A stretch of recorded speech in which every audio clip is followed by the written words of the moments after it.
Look, let me just begin by telling you how much I love you all for the kindness with which you have received us, not just those who work on our campaign, not just supporters of ours, but literally every person that I've met in the hall today, regardless of the candidate that you support. You've had a kind word to say to me and to Amy, a smile on your face, a word of encouragement. And so I just want you to know that I'm grateful to everyone in every community of this state, every town hall that we've had. You've made us feel at home. You've made us feel welcomed. You've made us feel like we're doing the right thing in the right place. You take your responsibility as the first primary state so seriously.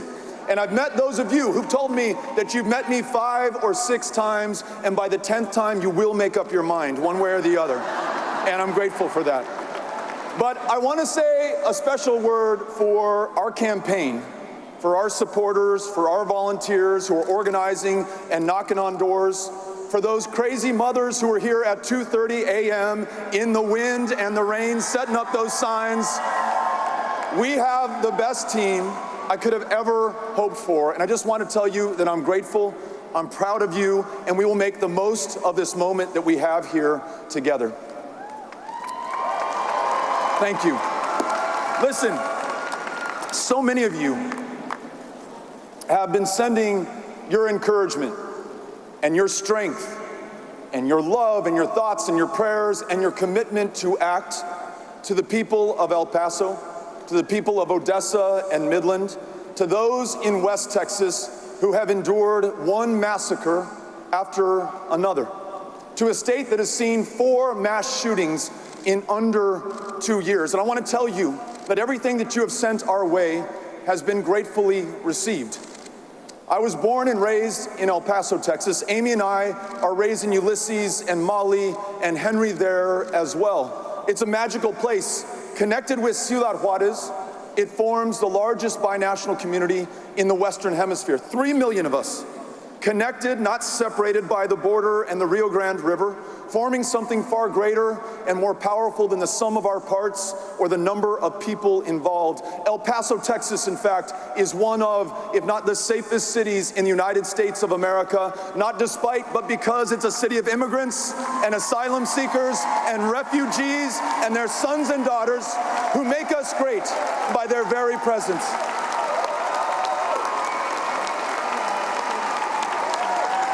But on August 3rd of this year, we learned that no matter how safe or how special we are connected to the rest of this country. Martin Luther King reminded us that we are all caught in an inescapable network of mutuality, tied in a single garment of destiny.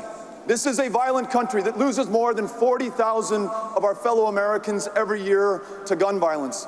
And this is a country that has been defined by foundational, systemic, endemic racism since the very founding of this country, August 20th of 1619, the first time that a kidnapped African was brought here against his will and made to serve as a slave to build the greatness and the success and the wealth of this country, which his descendants would never be able to fully participate in.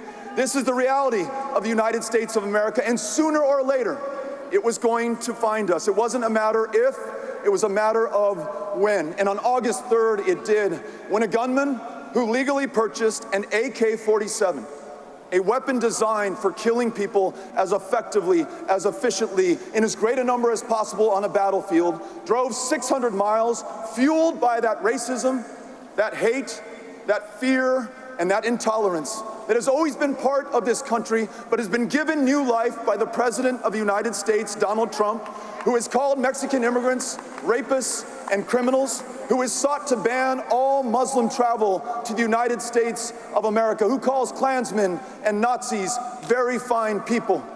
This person drove 600 miles with that hatred, really at the invitation of our president, and opened fire with that AK-47 on innocent people in a Walmart, killing 22 of them and grievously wounding many dozens more. Though we are connected to the violence in this country, though we are connected to its racism, though there is no shield against this president who has no honor, no morals, and no ethics. We're also connected to a country that at its best is defined by its ambitions and its aspirations and the hard work and the resolve and the dedication of the people of America who want to see them realized. This is a country that has produced Moms Demand. This is a country that has produced March for Our Lives. This is a country that has produced the leadership that will ensure that we not only have universal background checks and red flag laws and end the sale of those weapons of war, but that we go the necessary steps further, as politically difficult as they may be. A gun registry in this country, licensing for every American who owns a firearm, and every single one of those AR-15s and AK-47s will be bought back so they're not on our streets, not in our homes, do not take the lives of our fellow Americans. And we're going to do that together. This is a country that produced the North Carolina A&T 4, who on February 1st, 1960, walked into a Woolworth, sat at the counter, and tried to order coffee and were denied service based on the color of their skin.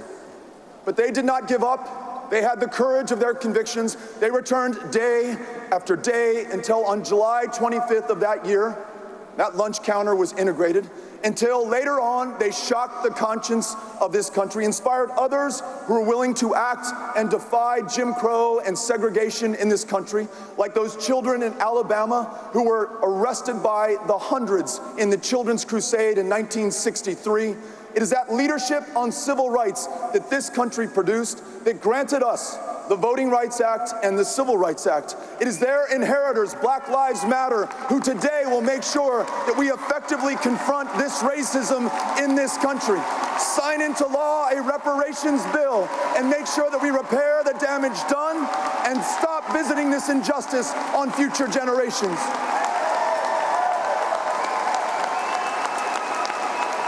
And it is this country that has produced Annunciation House, a Catholic charity in El Paso, Texas, that seeks to take care of the most vulnerable, the most defenseless, the most desperate who arrive here after a 2,000-mile journey, leaving their country of origin because they have no other choice. The violence, the persecution, the droughts caused not by God nor by Mother Nature, but by you and me, our excesses, our inaction in the face of the facts and the science, the climate change that we are producing. They take care of those asylum seekers and immigrants. They show America at our best, and they inspire us to do the right thing, to rewrite our immigration laws in our own image, to show that we are a country of asylum seekers and refugees, and that if immigration is a problem, it is the best possible problem this country could have. We're going to legalize the presence of more than 10 million in the United States, beginning with dreamers who will never again fear deportation back to a country they do not know, because we will make them U.S. citizens in this, their true home country. We will never cage another child nor separate another family. We will welcome them here and make sure they reveal their genius to the United States of America. And then working together, we will make sure that this economy works for everyone. No one has to work a second or a third job just to make ends meet, because we pay them a living wage at the one job that matters to them.